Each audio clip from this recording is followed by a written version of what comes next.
Our careers actually started over 7 years ago when we were working at Tesla developing the Model 3 chemistry. And while we were there, we realized just how difficult it is to build in batteries and how challenging it is to scale and how many opportunities there are to remove bottlenecks. And so, coming from there, Standard Potential was the natural way to sort of leverage that expertise. Hey, I'm Andrew. I'm Richard, and we're Standard Potential. So the mission of Standard Potential is to really bring abundance to batteries. We're doing that by commercializing a sodium-ion battery process technology that eliminates about half of the gigafactory that you need to actually manufacture these battery technologies. And so we see it as a way to really, from a critical mineral standpoint, unlock the terawatt hours worth of sustainable materials that we have here in the US.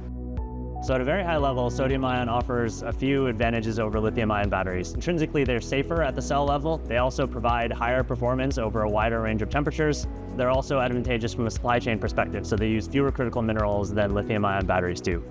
So I think when we were first starting to work on sodium-ion batteries, one of the main challenges was just finding an appropriate first market. Just knowing that sodium-ion could slot in so seamlessly with existing lithium-ion infrastructure is a blessing, but also, finding an appropriate beachhead for us to target was one of the main focuses of our early days. We were really lucky to be part of these programs like ChargeUp that really stress the importance of product market fit. So going out, talking to potential customers, doing that discovery.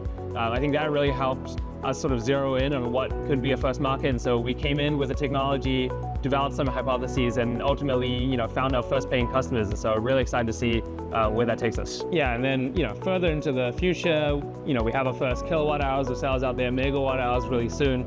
Now we're talking gigawatt hours, terawatt hours. That's really global impact. And so hopefully that one day, we can be turning the light on and be confident that there's, cheap, safe, clean, sustainable energy that's being stored and powered with Standard Potential sodium-ion batteries.